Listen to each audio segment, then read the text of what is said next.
Rob Moore, who is the CEO of Sentinels Gaming, an entertainment industry vet who is the founder and managing partner of P1 Esports. He created the company in 2016 and is now the fastest growing esports lifestyle organization in the industry, rising to the top tier of competitive world-class competition with elite teams and champion players. Welcome, Rob, to the show. We see one of your talent is really just a phenomenal guy.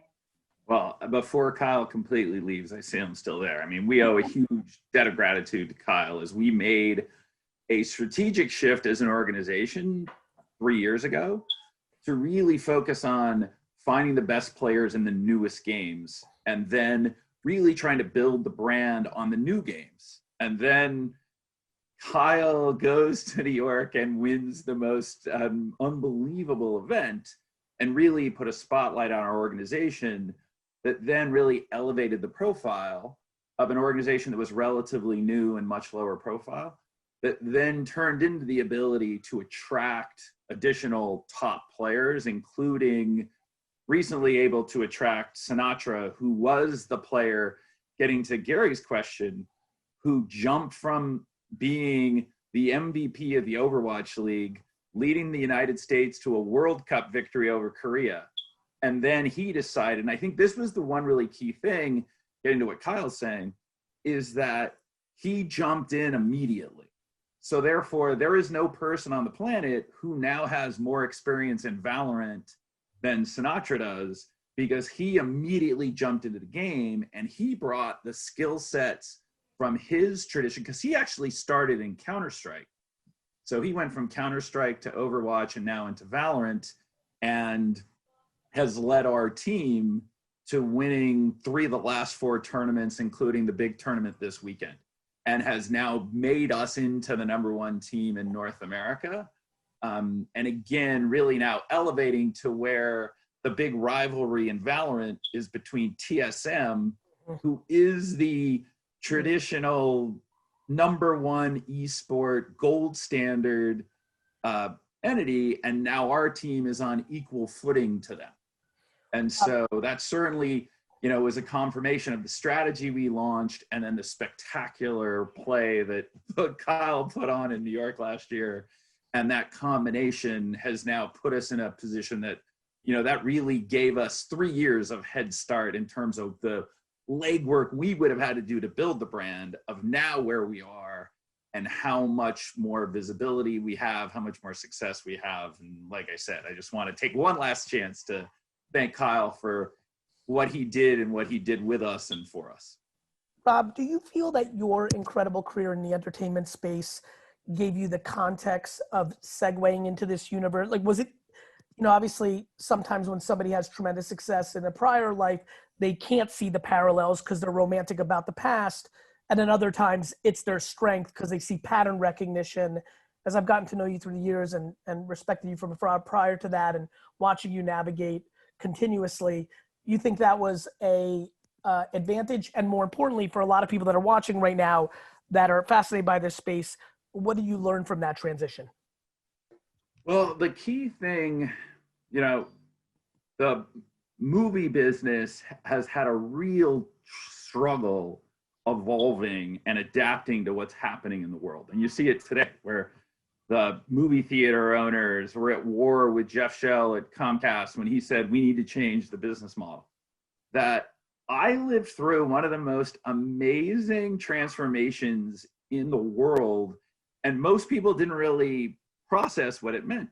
But when you go back, and I'll know now, I'm going to start to date myself because this took place before Kyle was born. But in 1999, the #1 revenue generator for every movie studio was Blockbuster Home Entertainment. That's right. Okay. And now today, the biggest entertainment company in the world 20 years later is Netflix, who was Blockbuster's tiny little brother. Tiny. Right? Begged to have Blockbuster buy them for pennies on the dollar. And so what you saw was people who were entrenched in their position of here's the status quo, this is what gives me my current success, my current power. I don't want to change because this is where I'm comfortable.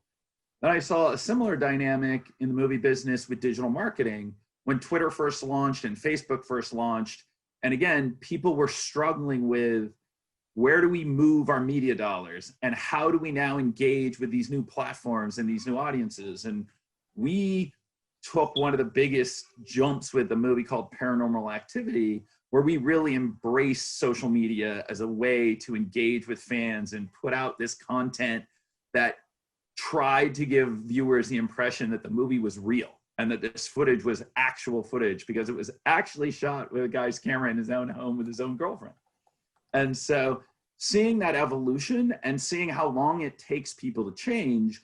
So jumping into esports, I now at least have that perspective of what the challenges are. That if you're the chief marketing officer, I've dealt with those politics. I've had to explain to Michael Bay on Transformers, and again, this will now sound absurd as I say it, but moving media dollars from the Los Angeles Times to Google and Facebook at the time sounded like, what is wrong with you? Why is no one else doing this? So I think though that context and that perspective is incredibly valuable as now I've moved into the gaming space and understanding the challenges for people and understanding where the areas of focus are. And so movie industry, moving into gaming, another potential advantage without knowing every detail of your career is the global nature of gaming, similar to the movie industry. Thoughts on that, the parallels, the differences, and more importantly, to make it very contemporary, the opportunities for individuals, businesses, executives right now understanding the matrix of the global nature of this?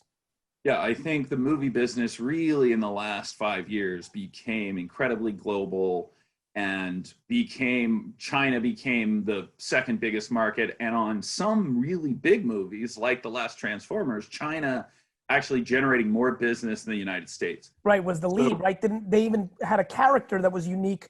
Is that right? Yes, it was designed from China. And so this space is also one that has a global fan base. So when you look at the longest running, most successful esport, which has been League of Legends, they truly have structured a global league and they actually have a world champion. Like they have leagues in North America and Europe and Korea and China who all then play off to then go and compete against each other for a world championship. And so I think that is what's really unique about esports is that it is genuinely global. The appeal is universal. And so while the appeal is young, but that is certainly, again, in my, the current challenge for everyone is how do we market to these people under 30 who have abandoned linear television even before the last 12 months? Right. And so this is a space where that group lives and gathers and is engaged. And I think that is where we see the huge opportunity for sponsors is here is the environment to connect with young people in the area that they're most engaged with. Maha, last question for Rob before we thank him mightily for his appearance. I was just going to ask, like, what's it like running, a team? Like, what is it like for you? And what are some of the things that people may not know about, you're heavy deep into the gaming industry? Well, it is funny because as Gary pointed out, right, it's like Kyle blew up at 17. So you're dealing with true, genuine superstars. And Kyle is an amazing kid because his personality, his work ethic, like he is so mature beyond a 17-year-old, but crossing that combination of, again, they are star athletes and they put in that effort and they put in that training, but then we're building a global brand. And so now our goal was really get to a place where our brand was big enough to then go to A-level sponsors and start to engage. So that's really the opportunity and the focus for us now in the next 12 months is we've now built this brand and we've now increased the visibility. And so taking that combination of experiences in connecting with global brands, dealing with superstars and building brands and bringing them all together. So that is the hope of where this goes from here. Exciting everybody- ahead.